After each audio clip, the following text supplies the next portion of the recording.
기도하겠습니다. 아버지 하나님, 주일을 감사드리며 하나님을 사랑하는 자들 주의 전에 모였습니다. 하나님께서 이 시간 축복하여 주셔서 성령님으로 우리와 함께해 주옵시고 이 드리는 예배가 하나님께 영광 돌리며 우리들에게는 축복의 시간이 되도록 인도하여 주시옵소서. 아버지 하나님, 하나님 전에 나왔사오니 우리 이 세상 것들은 내려놓고 오직 하나님만 바라보며 신령과 진리로 예배드리기를 원합니다. 모인 형제 자매님들 하나님께서 일일이 그 마음을 위로하여 주옵시고 그 마음에 평안을 주옵시고 그 마음에 기쁨을 주시어서 하나님 앞에 찬양하고 기도할 때 하나님의 말씀이 울려 퍼질 때 아멘으로 화답하며 우리 모두가 하나님 안에서 큰 기쁨의 잔치가 되는 귀한 시간 되도록 인도하여 주시옵소서. 이 시간 하나님께서 함께해 주시고 믿고 마귀 사탄 일절 틈타지 않도록 도와주심을 믿고 감사드리며 예수 그리스도 이름으로 기도했사옵나이다. 아멘. 앉으시기 바랍니다. 우리 특송으로 하나님께 영광 돌리겠습니다.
어렸을 때 우리를 사랑하시는 우리 주님, 우리 모습 이대로 받으시는 우리 주님을 100% 찬양합니다.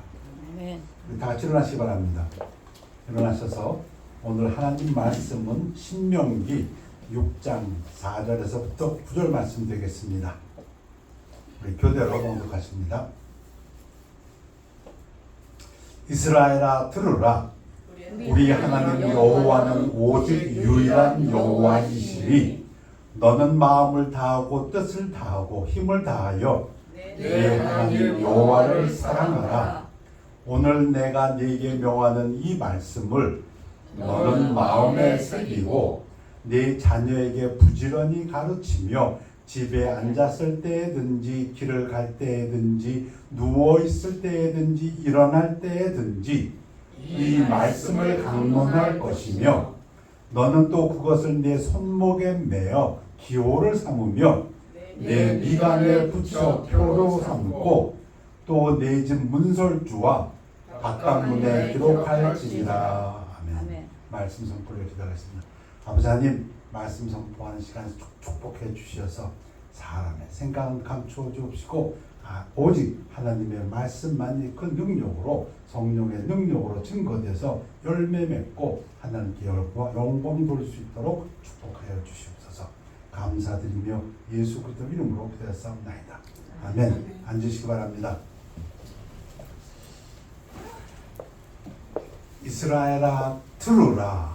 우리 하나님 여호와는 오직 유일한 여호와이시니. Hear Israel, O Israel.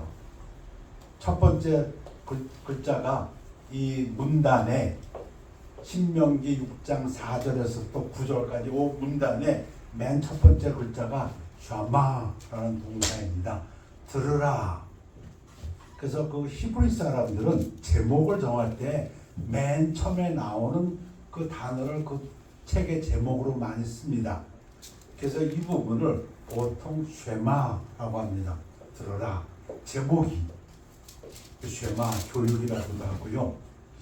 경건한 유대인들은 하루에 2번씩 아침에 한번 저녁에 한번 이 쉐마를 읽거나 암송합니다. 낭독합니다. 그 탈무드에 보면은 유대인 어머니들은, 유대인 부모들은 남자아이가 태어나면 그 남자아이가 말을 처음 할 때에 이것부터 가르쳐야 됩니다. 그러니까 입을 뜨면은 아이가 말을 하네? 그러면 이 쉐마를 가르쳐야 됩니다. 그리고 탈무드에 기록된 전성을 보면 주 2세기 때 아키바라는 랍비가 로마군에 처형당하기 전에, 순교하기 바로 전에 이 쉐마를 암송했다고 합니다. 그래서 유대인들은 죽기 전에, 아까 우리가 찬양에서는 뭐라고 했습니까? 내가 죽을 때 하는 말, 오직 내 예수를 더욱 사랑, 그랬는데 유대인들은 순교를 앞두고 외우고 암송하는 것이 이 쉐마입니다. 태어나서 처음 하는 게 쉐마고 죽을 때 마지막 하는 말이 쉐마입니다. 유대인 신앙의 가장 핵심입니다. 이 쉐마가. 너는 마음을 다하고 뜻을 다하고 힘을 다하여. 이건 마음이 있고 뜻이 있고 힘이 있고 이렇게 세분되는 것이 아니라 전체적으로 속마음, 겉마음, 네 감정, 네 이성, 네 의지, 사람의 모든 것 그걸 뜻합니다. 내 하나님 여호와를 사랑하라. 삶의 모든 면에서 너 자신의 존재 그 전체를 다 들어서 하나님을 사랑하라, 그런 얘기입니다. 오늘 내가 네게 명하는 이 말씀을, 이 말씀을, 하나님의 말씀, 더 구체적으로 들어가면 십계명을, 그 돌판에 새겨진 하나님이 주신 그 십계명을 조금 더 확대하면 율법 전체를 너는 마음에 새기고 네 자녀에게 부지런히 가르치며 집에 앉았을 때든지 길을 갈 때든지 누워 있을 때든지 일어날 때든지 이 말씀을 강론할 것이며, 영어로 하면은 any and every time, place, activity, 어떤 때나 어떤 장소에서나 무엇을 할 때라도 특히 누워있을 때든지 일어날 때든지 그래서 경건한 유대인들은 이 말씀에 근거해서 그래 자기 전에 그리고 일어나자마자 하루에 2번은 매일 이 쉐마를 읽거나 암송합니다. 그리고 8절에는 두 손에 메고 이마에 두어 생각나게 하라. 이 그림은 사진은 유대인들 소년들이 13살 되면은 성인식을 할 때에 이 문장을 그대로 문자적으로 이 손에다 메고 그리고 이마에다가 박스를 또 하나님 말씀이 구절이 있는 이 박스를 맵니다. 그걸 지금 사진으로 보여주는 겁니다. 아주 문자적으로 그렇게 합니다. 무슨 말입니까? 뭐 생각하려면은 하나님 말씀, 하나님 생각해라. 그런 거죠. 손, 뭐 액티비티죠. 뭘 하려면, 일하려면 손 쓰지 않습니까? 손 볼 때마다 하나님 사랑을 기억해라. 그런 뜻인 것 같아요. 이런 걸 아주 문자적으로 이렇게 성인식이 한다고 합니다. 또 9절에서는 또 내 집 문설주와 바깥문에 기록할지니라. 문설주에다가 그리고 문 밖으로 나가는 문에다가는 전부 하나님 말씀을 뭐 당신은 양피지에서 썼겠죠. 써가지고 그걸 박스에다 넣어 붙이게 되어 있습니다. 이만큼 이들은 이 쉐마를 그들 신앙의 유대 신앙의 핵심으로 여러분 유대인들 바보 아닙니다. 이 머리가 나쁜가? 한번 외웠으면 됐지. 왜 하루 매일 아침 저녁으로 여러분 우리 벌써 10여 년 전 통계라고 생각되는데요. 유대인의 인구가 전 세계 인구로 따지면 0.2%밖에 안 된다고 합니다. 0.2% population이라고 합니다. 그런데 노벨상을 받은 사람 숫자로 보면 22%랍니다. 22%가 유대인이라고 합니다. 전체 노벨상 수상자. 인구 대비로 하면은 100배가 넘습니다. 100배. 다른 사람들 나라의 평균에 비하면 100배가 그렇게 우수한 민족입니다. 그런데 이들은 이 말씀을 진짜 문자 그대로 태어나자마자 가르치고 죽을 때 암송하고 아침 저녁으로 암송했습니다. 이게 유대 정신입니다. 유대 정신을 나타낼 때 우리 흔히 야분의 아카데미, 야분의 학교를 이야기합니다. AD 67년, 68년 로마가 이스라엘을 예루살렘을 쳐들어옵니다. 반항하니까. 그리고는 둘러싸 포위를 해버립니다. 그 성 안에서 죽어갑니다. 굶어 죽어갑니다. 근데 성 안에서는 싸우자 하는 파가 있고 아니다 로마와 화해해야 된다 온건파가 있습니다. 이 주전파 싸우자는 파들은 누군가가 로마군하고 협상을 하자 그러면 죽여서 밖에다 성 밖에다 버렸다고 합니다. 그런데 그때 힐렐의 가장 유명한 랍비죠. 힐렐의 수제자 야브네가 요한난 벤 자카이가 이러다가 우리 유대민족은 말살된다. 멸절된다. 나라를 잃어버릴 뿐 아니라 완전히 지구상에서 사라지겠다. 그래서 결심을 합니다. 자기가 나가서 로마 장군을 만나야겠다. 베스파니아를 만나야겠다. 근데 나갈 수가 없습니다. 왜? 화협하겠다 하면은 주전파들이 죽여버리니까. 그래서 꾀를 낸 것이 죽었다고 소문냅니다. 제자들이 우리 랍비 자카이 랍비께서 좀 중병에 걸렸다. 그리고 조금 있다가 죽었다 소문냅니다. 죽었다고 소문내고 관에다 넣어가지고서는 밖으로 내보냅니다. 로마 군인이 밖으로 난 시체를 또 칼로 찌르라 그러니까는 제자들이 걷고 말입니다. 너희 황제가 죽었는 시신에다가 칼을 대는 법이 있냐? 이분은 우리에게 따지면은 우리 유대 민족의 스승인데 손 못 댄다. 그래가지고 간신히 살아남아가지고 여가 아시는 것 같이 이 자카이가 요한난 벤 자카이가 장군을 만납니다. 베스파니아 만나서 당신은 곧 로마의 황제가 될 것입니다. 이언을 합니다. 그리고 한 가지, 사실 세 가지인데 그 중에 하나가 무엇이냐면 야브네라는 이 조그만 시골 도시 로마에서 예루살렘에서 약간 서쪽에 있는 그러니까 거기만 살려주십시오. 거기에 있는 학교만 살려주십시오. 그 안에 있는 사람들 랍비죠. 랍비들은 죽이지 말고 살려주십시오. 장군이 허락합니다. 그래. 근데 정말 그 일이 있고 나서 얼마 안 돼서 로마에서부터 명령이 내려옵니다. 베스파냐 장군에게 지금 네로 황제가 죽은 후에 올라오니 당신을 이제 로마의 황제로 했으니까 빨리 올라오시오. 그래서 이 장군은 황제가 되고 이 장군은 약속을 지킵니다. AD 70년에 예루살렘이 멸망할 때에 야 거기 야브네라는 곳 거기에 있는 그 학교 하나만은 살려라. 그 안에는 누가 있든지 건드리지 마라. 자 가인은 왜 이렇게 했습니까? 예루살렘이 무너지고 성전이 무너지고 나라가 무너져도 유대 정신만 살아있으면 유대 민족은 언젠가는 다시 일어난다. 그 유대 정신입니다. 유대 정신은 누가 지키냐? 토라, 하나님의 말씀이 지키고 이 토라를 가르치는 랍비들이다. 토라와 랍비만 있으면 유대 민족은 나라가 없어지고 성전이 없어지고 전 세계로 뿔뿔이 흩어진다 할지라도 살아남는다.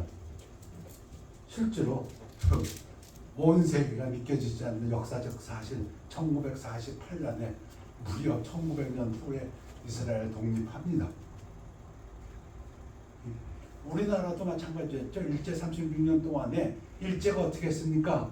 이렇게 하고 저렇게 해도 안 되겠으니까 결국 안 되겠다. 한국 사람들의 정신 한글, 한국말 못 쓰게 하자. 나라가 없어도 우리 민족이 한글을 쓰고 한국적인 정신을 갖고 있다면 그래서 또 남강 이순신 같은 분은 또 학교를 세웠지요. 같은 맥락입니다. 유대 민족에게 있어서 땅이 없어지고 성전이 없어지고 국가가 없어질지라도 이 유대 정신만 살아남으면 우리는 나중에 다시 일어날 수 있다. 근데 그 정신이 어디에서 왔습니까? 한마디로 요약해서 쉐마, 유일하신 하나님을 사랑하라. 이 쉐마가 유명한 이유가 있습니다. 왜 유명해졌냐면 물론 구약 자체에서도 가장 유명한 구절이지만 신약에서 예수님이 인정했기 때문입니다. 마태복음과 마가복음 두 곳에 있습니다. 마태복음 것으로 예수님이 와서 가르치실 때 사두개인들이 막 공격을 합니다. 야, 부활이 있다고? 예수님께서 조목조목 설명해 주십니다. 단어가 떨어졌습니다. 와. 그러자 바리새인이 예수님이 대답을 정말 훌륭하게 하는 걸 보고 자기도 와서 질문합니다. 그 중에 한 율법사가 예수를 시험하여 묻되 선생님 율법 중에서 어느 계명이 크니까? 이거는 이 사람의 생각이 아니고 그 당시에 율법학자들이 항상 논쟁하는 것이 이 부분이었습니다. 율법, 뭐 네거티브한 율법이 365개 있고 부정적인 율법이 뭐 긍정적인 것이 200몇 개에서 600몇 개 되는 그 각각의 율법 가르침이 있는데 그 중에서 가장 큰 거, 으뜸되고 가장 중요한 거 뭐냐?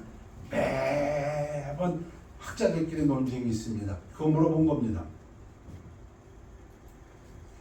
예수께서 아주 예수님은 아주 즉각적으로 대답해 주십니다. 분명하게 우리 함성 구절이죠. 네 마음을 다하고 목숨을 다하고 뜻을 다하여 주 너의 하나님을 사랑하셨으니 이거 쉐마입니다. 신명기 6장 5절 예수님이 인정하신 겁니다.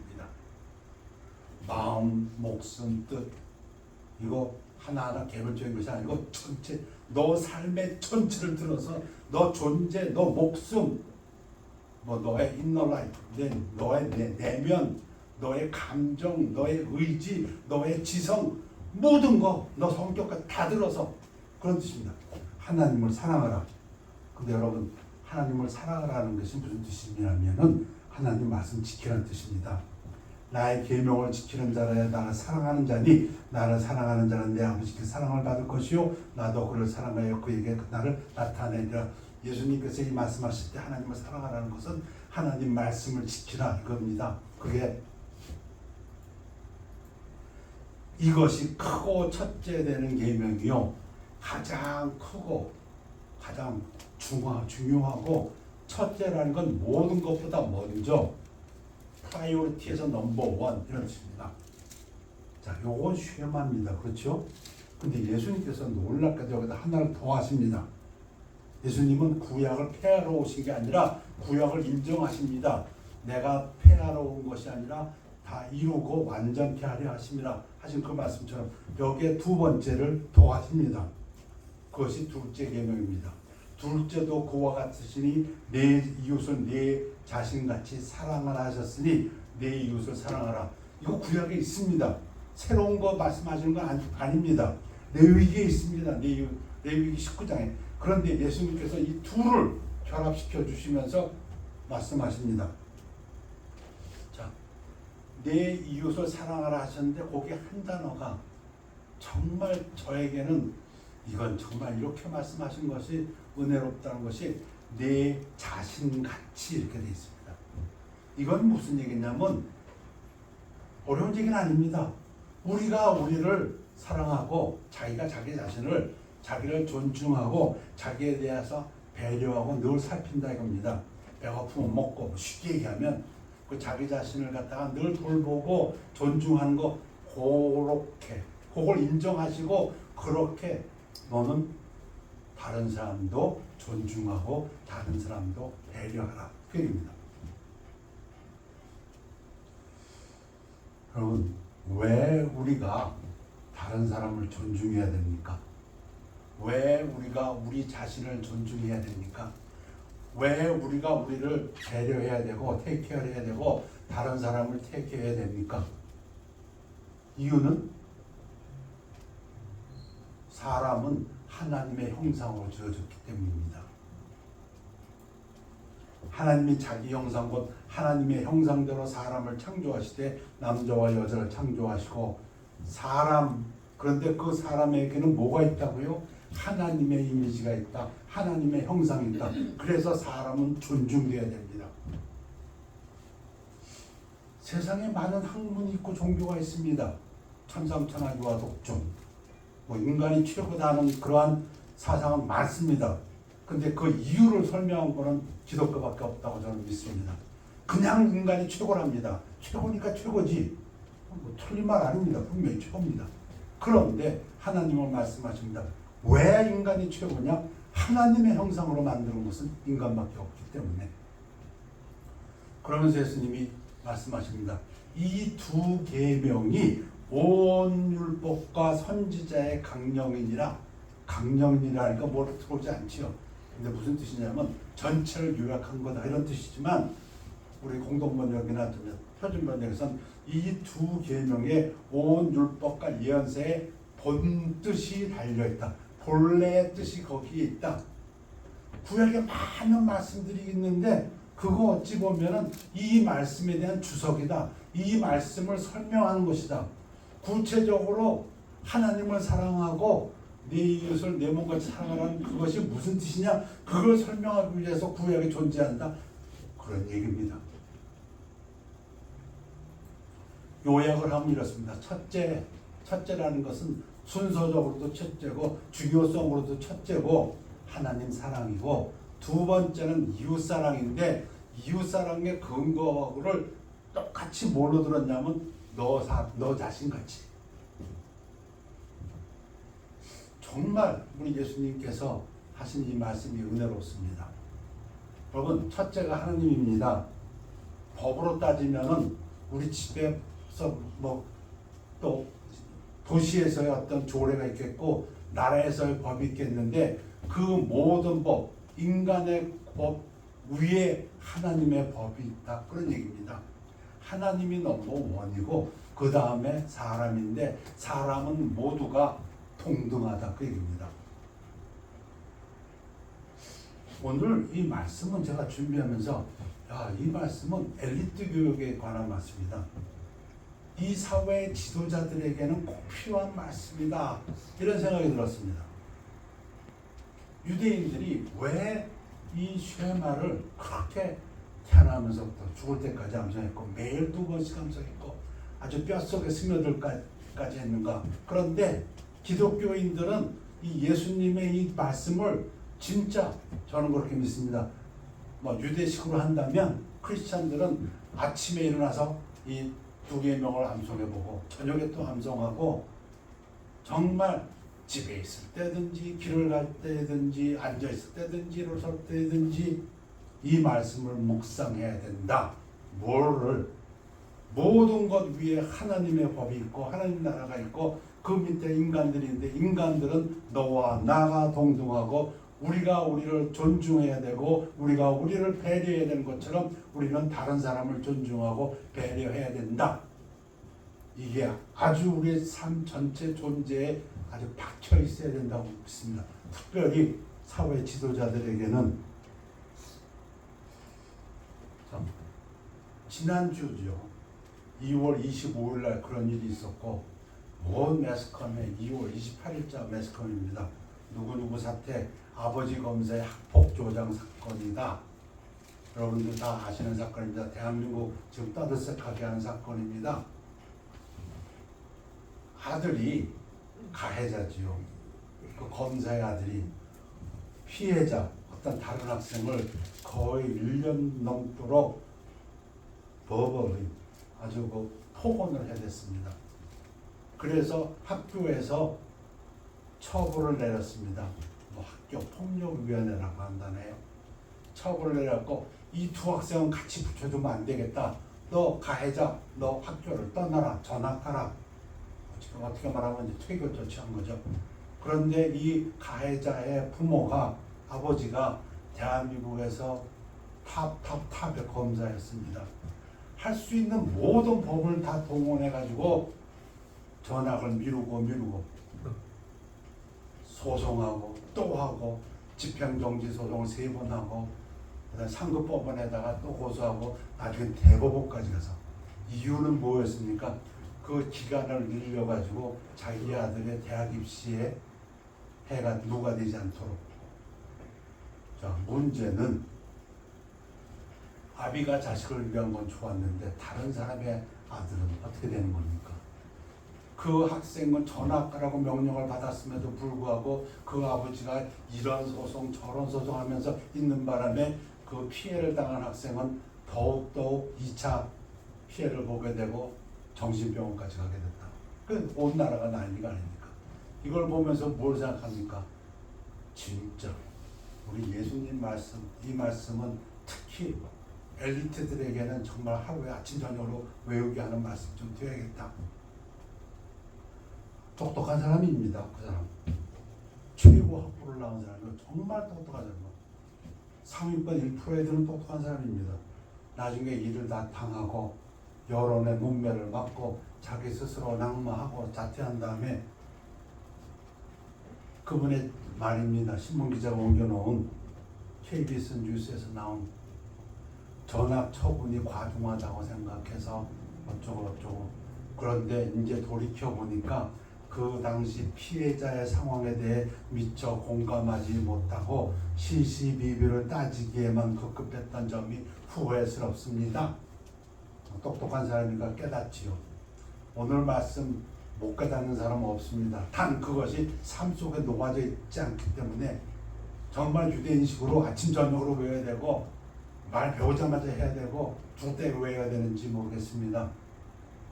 정말 지도자들은 뭐가 잘못했습니까? 이 사람이 자기 아들과 다른 사람의 아들을 동등하게 놓지 못했습니다. 나하고 다른 사람을 하나님은 같이 내 몸같이 이웃을 사랑하라고 했는데 자기는 무척 사랑하고 자기의 모든 실력과 능력과 인력과 학벌과 교육과 능력 다 권력으로 자기 아들을 보호했지만 자기 아들을 보호하는 것이 다른 사람의 아들을 계속 죽이는 걸 그걸 깨닫지 못했다. 그래서 피해자와 그 가족들에게 사과를 하고 두고두고 반성하며 살겠다고 기자 앞에서 했다고 합니다.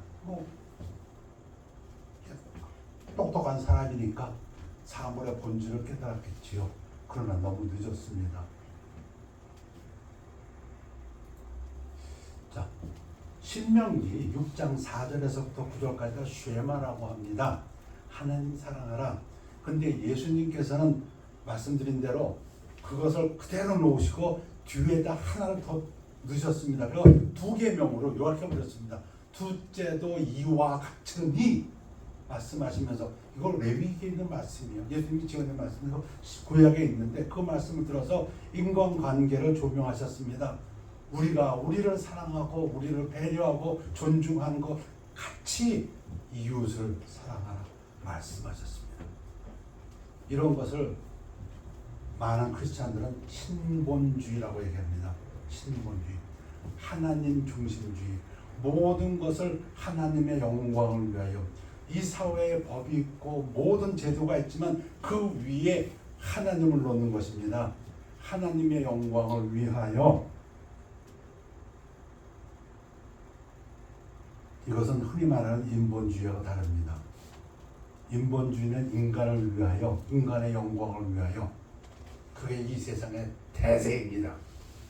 그래서 로마서 12장에서는 이 세대를 본받지 말고 선하시고 온전하신 하나님의 뜻이, 하나님의 뜻이 이 세상에 어떠한 법률, 어떠한 제도, 어떠한 민주주의보다 위에 있다.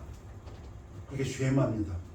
그리고 그 쉐마에다가 예수님은 하나를 더 붙여서 인간관계를 설명하셨습니다.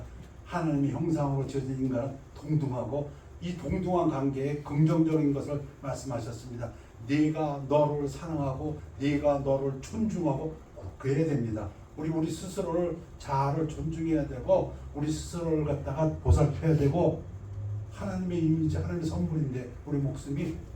근데 그와 같이 다른 사람들도 골든 룰이라고도 합니다. 오늘 마지막으로는 이 신본주의라고 하는 것에 대한 그 성경에 있는 규절들을 몇 구절 볼까 합니다.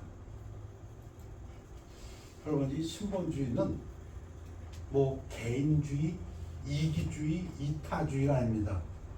이것은 너와 나가 같다는 겁니다. 이기주의는 뭡니까? 나만 위하는 거죠. 이타주의는 뭐예요? 다른 사람을 위하는 거예요. 그 좋은 것 같이 보이지만 하나님 말씀은 그건 아니에요. 나도 위하고 너도 위하고. 그것이 지금 하나님 예수님의 말씀입니다. 자, 이는 만물이 주에게서 나오고 주로 말미암고 주에게로 돌아가면 그에게 영광이 세상에 있을지어다. 이게 신본주의입니다. 만물이 그냥 존재하는 것이 아니고 창조주 하나님이 계시다. 그래서 이 모든 것 통해서 하나님께 영광 돌린다. 우리 몸, 너희 몸은 너희가 하나님께로 받은 바 너희 가운데 계신 성령의 전인 줄을 알지 못하느냐? 너희는 너희 자신의 것이 아니라. 우리 몸도 우리 것이 아니다. 우리 인본주의는 우리 몸은 우리 겁니다. 아니요. 신본주의는 그렇지 않습니다. 너희 몸은, 이 몸은 그룹이 아닙니다. 개개인을 말하면 싱글입니다. 한 사람 한 사람에게 얘기하는 겁니다. 값으로 산 것이 되었으니 예수님의 피값으로 산 것이 그런즉 너희 몸으로 하나님께 영광을 돌리라. 이게 신본주의입니다. 하나님 중심의 삶. 모든 것 위에 하나님을 놓는 것입니다. 법으로 치더라면 최고의 법입니다. 우리 중에 누구든지 자기를 위해 사는 자가 없고 자기를 위해 사는 게 그게 인본주의입니다. 개인주의일 수도 있고요. 이게 이 세상의 대세입니다. 그런데 신본주의는 그렇지 않습니다. 우리가 살아도 주를 위하여 살고 죽어도 주를 위하여 죽나니 그러므로 사나 죽으나 우리가 주의 것이로다. 이게 신본주의입니다. 자, 베드로가 요한 때에 기적이 일어나고 백성들이 따르니까 관원들이 안 되겠다. 이놈들 가만 놔둬서는 안 되겠다. 예수를 증거하지 못하게 하자. 그랬더니 그들 베드로와 요한을 불러 경고하여 도무지 예수의 이름으로 말하지도 말고 가르치지도 말라 하니 이게 법입니다. 사회의 법입니다. 그랬더니 베드로와 요한이 대답하여 이르되 하나님 앞에서 너희의 말을 듣는 것이 하나님의 말씀을 듣는 것보다 옳은가 판단하라. 무슨 얘기입니까? 세상 법이 어떻다 할지라도 우리는 하나님 법을 따른다. 그 얘기입니다. 맞습니까? 이게 신본주의입니다. 그것은 인본주의가 아닙니다.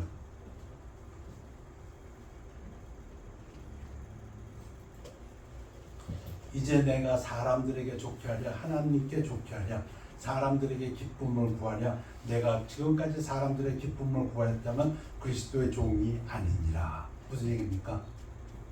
사람들 기쁘게 할 수도 있어요. 그런 구절도 있어요. 모든 사람을 기쁘게 하여 구원을 이루게 합니다. 이 뜻은 무엇입니까? 처음부터 목적은 하나님이었답니다.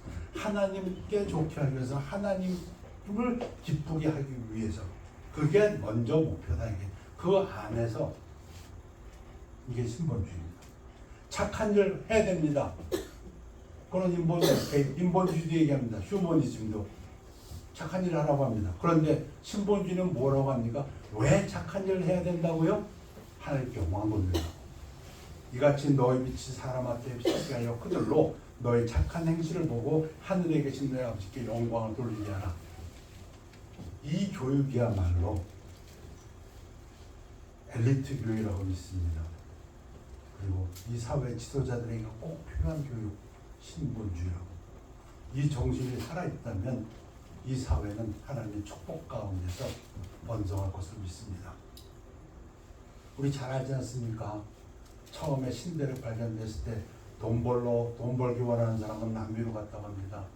신앙을 지키기 위한 사람은 북미로 갔다고 합니다. 세월이 흘러서 100년, 200년, 300년, 400년 흐르고 보니까 신앙을 지키겠다고 한 북미는 전 세계의 1등 국가가 되어버렸습니다. 돈 벌러 갔습니다. 금이 있고 남미로 간 사람은 지금 전 세계에서 아프리카 다음으로 가난한 나라들입니다. 신본주의를 요약하는 다른 가장 또 유명한 구절입니다. 정말 이 세상의 지도자들이 이 구절을 갖다가 마음에 새긴다면 너는 범사의 주님을 인정하라. 그리하면 네 길을 지도하시라. 범사라는 건 모든 일에 있어서 하나님을 인정하라는 것입니다. 하나님의 뜻이 무엇인가를 살피라는 것입니다. 이 세상 모든 것 위에, 여러분 이거 어려운 진리 아닙니다. 어려운 질문. 나 개인 맞지요. 그러나 여러분 국가를 놓고 자기 개인을 놓으면 어떻게 됩니까? 나의 가정, 내가 좀 힘들고 내 자식들이 힘들더라도 내 국가가 살아야 된다. 그건 뭐 애국자라고 하지 않습니까? 군인들 나가서 싸워서 전쟁에 나가 싸웁니다. 가서 죽습니다. 개인적으로 보면 엄청난 희생이죠. 근데 왜 그렇게 합니까? 보다 큰 가치가 있으니까. 나와 너가 죽더라도 우리 가정이 살고 이 사회가 살기 위해서는 보다 높은 가치를 위해서 우리 국가를 놓으면 아주 이해가 쉽습니다. 애국자들이 왜 그렇게 고생하면서 자기 가족을 희생하는가? 너와 내가 고생할지라도 이렇게 해서 국가가 서야, 국가가 제대로 서야 우리 민족이, 우리 가정이, 우리 자손들이 살고 그와 똑같습니다. 소련이 우크라이나를 침략합니다. 왜? 러시아 입장에서 유익이 되니까. 하나님 입장에서는 유익이 안 됩니다. 그 얘기입니다. 국가와 국가 간에서도 그 위에 법이 있다는 겁니다. 그게 하나님의 법이다 그런 얘기입니다. 개인보다는 가정이요, 가정보다는 사회요, 사회보다는 국가인데 국가 위에 또 있다는 겁니다. 그게 지금 신본주의입니다. 하나님 말씀이 있다는 겁니다. 하나님 말씀을 최고복으로 여기고 모든 일에 있어서 하나님을 인정하라. 그리하면 내 길을 지도하시라. 그렇게 똑똑하다는 유대인들은 강조했습니다. 하루에 아침 저녁으로 암송하고 읽었습니다. 태어나면서 말 처음 하는 애한테 쉐말을 가르치고 죽으면서 순교당하기 전에 마지막으로 하고 싶고 한 말이 쉐마였다고 합니다. 그렇다면 이 신본주의의 이 말씀이 우리도 특히 제가 느끼는 것은 이 사회의 지도자들에게 하나님 우선 그리고 인간은 나 자신과 같이 이웃을 사랑하는 이 말씀이 정말로 그 삶의 존재와 모든 삶에서 역사하기를 기도합니다. 기도하겠습니다. 아버지 하나님, 우리 예수님께서 요약해 주시고 완성해 주신 이 두 계명 우리가 삶 속에서 잘 깨닫고 늘 이 말씀을 의지하고 살아갈 수 있는 성도들 될 수 있도록 축복하여 주시옵소서. 다른 사람들이 크리스찬을 볼 때에 저 사람들은 하나님을 우선시하는 사람들이요, 나와 너의 관계에 있어서 우리를 모두 동등하게 사랑하고 베푸는 사람이라는 것들, 이 사회가 어지럽습니다. 정말 어지러워서 지도자인 사람들로 통해서 내로 남북이라는 말도 들려오고 자기 아들을 위해서 다른 사람의 아들을 참 힘들게 하는 이러한 세태에 우리가 살고 있습니다. 아버지 하나님, 크리스찬들이 빛을 발하고 향기를 발하고 하나님께서 가르쳐주신 이 말씀이 이 사회에서 진리가 될 수 있도록 축복하여 주시옵소서. 감사드리며 예수 그리스도 이름으로 기도했사옵나이다. 아멘. 우리 다 같이 찬양하시겠습니다. 나의 갈 길 다가도록.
하나님 말씀을 감사드립니다. 저희들 부족합니다. 우리 삶 속에서 언제든지 하나님을 먼저, 하나님 사랑을 먼저 놓는 그런 가치관을 가질 수 있도록 축복하여 주시옵소서. 이 가정, 사회, 나라 우리 다 사랑하고 위해서 기도합니다. 그러나 그 위에 하나님의 나라가 먼저인 것을 축복하여 주시옵소서. 그리고 우리의 인간의 삶 속에서는 늘 나와 너 모두를 돌보고 존중하는 그러한 크리스찬적인 그 가치관을 가질 수 있도록 하나님 축복하여 주시옵소서.